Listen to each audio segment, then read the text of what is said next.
Tavs Auto TV atbalsta Sixt, autonoma pilna servisa autolīzings un auto abonēšana, Goodyear un ProBro Express automazgātavas. Tikai 96 sekundes, un jūsu auto ir tīrs.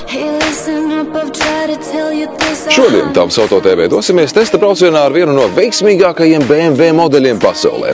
BMW X3 kopš savas debijas 2003. Gadā ir iekarojis pircēju sirdis un kļūst par vienu no visvairāk pārdotajiem modeļiem BMW pastāvēšanas vēsturē. Un šis skaistulis ir 4. paaudzes BMW X3.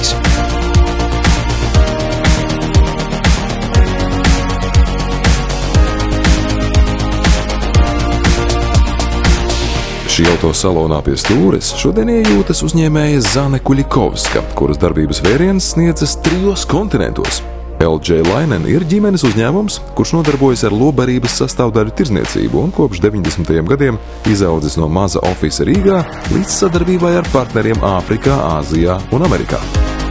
Viens ir darboties tirdzniecībā un tā teikt pirkt un pārdot kaut ko, otrs ir šī pievienotā vērtība, kas īstenībā rodas no mūsu uzņēmēja darbības. Un tieši tā, kā jūs sakat, mēs cīnāmies ar pārtikas ražošanas atlikumiem būtībā.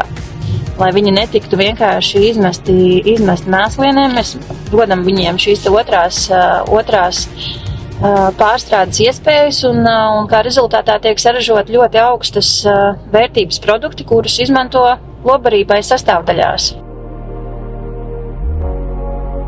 Par gaumi, protams, nestrīdas, bet es teiktu, ka vizuāli šis auto ir izdevies. Jauna dizaina valoda 104,7 metrus garajam pilsētas apvidniekam piešķīrusi tādu kā monolītu kopskatu. Plašas virsmas apvienotas ar asām precīzām līnijām, izceļtā proporcijas un sportisko siluetu. Paskatieties uz šo izgaismoto radiatoru resti un jaunā dizaina LED lukturiem. Tie noteikti būs pamanāmi jau pa kilometru. Man liekas, ka BMW tā ir arī tāda pārbaudīta vērtība. Tajā pašā esībā es teiktu, ka tā ir tāda elegants, kvalitāte, un pārbaudītas vērtības, tāda uzticamība. Noteikti pārspēja manas ekspektācijas. Mašīna ir ļoti ņipra, kā mēs arī izbraucām, notestējām iet pāri sniegiem un kupenām augšā kalnā, lejā no kalna, tā kā nebija vispār nekāda problēma. Jūtos ļoti droši uz ceļa. Otra lieta, šis auto noteikti ir plašāks nekā izskatās, jo no ārpuses viņš ir tāds diezgan kompakts, vietas ir pietiekami daudz. Kā ieviests mūsdienu autobūvē, viss kļūst lielāks. Ja salīdzinām šo auto ar tā priekšteci, tas garumā pastiepies par 3,4 centimetriem, un pilnībā iespējams to jūtīs aizmugurējā rindā sēdošie. Savukārt šeit pie stūres varēsiet sajūsmināties par šo milzīgo televizoru, komfortabliem BMW sēdekļiem un arī sportisko stūri, kuru nevar sajaukt ne ar viena cita autoražotāja piedāvājumu. Man patika materiāls stūrei, kas ir tāda varbūt nianse, bet es domāju, meitenes novērtēs noteikti. Visas pogas, viss ir ērti saprotams, Spotify viegli atradu, sakonektēju ar Bluetooth viegli. Galvenajām funkcijām jābūt ir viegli pieejamām. Tie ir visi pagrieziena rādītāji, kas šeit ir ļoti parocīgi. Ieslēgt, izslēgt gaismas viss ir, bet tas ir uzlikts uz automātisko režīmu. Tas, ka var normāli pacelt, nolikt telefonu, arī ir mūzika uzdies skaļāk, klusāk viss ir. Ir arī, skatos, kruīz kontroli. Man liekas, ka auto klausa ļoti labi. Man liekas, tas ir raksturīgi gan mini automašīnām, gan arī BMW, kad viņiem ir tiešām ļoti laba vadība un turās uz ceļa ļoti stabili.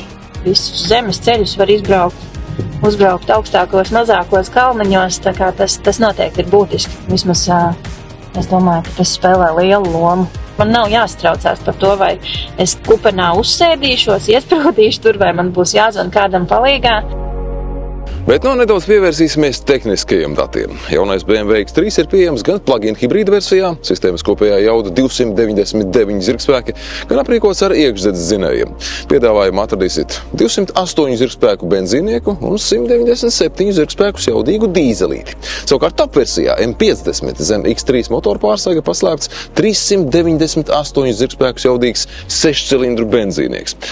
Atgriežoties pie plug-in hibrīda spēkiekārtas, tās pamatā ir 2 litru benzīnieku benzīnieks, kas papildināts ar 184 zirgspēkus jaudīgu elektromotoru un 100% elektrorežīmā auto ar vienu uzlādi spēj veikt aptuveni 80 līdz 90 km. Neatkarīgi no versijas, visi X3 jau bāzes versijā aprīkoti ar X-Drive pilnpiedziņas sistēmu un 8 pakāpju Steptronic pārnesumkārtu. Mašīnas degvielas patēriņš arī ir svarīgs, bet es domāju, ka mūsdienās, ja tie auto sāk kļūt ar vien ekonomiskāk, ja mēs salīdzinām tos pašus BMW no 90. gadiem, kuri mēdz ēst arī, man liekas, 20 un 30 litrus uz 100 km, tad šie modeļi ir noteikti daudz ekonomiskāki. Mēs droši vien runājam par kaut kādiem 7, 8, no maks 9 litriem uz 100, vai ne? Vispār nebija, kur piesieties. Es domāju, ka tā mašīna ir prieks, un mēs jau arī pārvietojoties pavadām ļoti daudz laika viņā, un ja viņi nenes prieku un tādu patīkamu satraukumu, tad ir tā drusku bēdīgi droši vien. Man liekas, ka šis auto ir ļoti, ļoti ņiprs arī. Ņiprs auto, un bija viegli braukt ar viņu.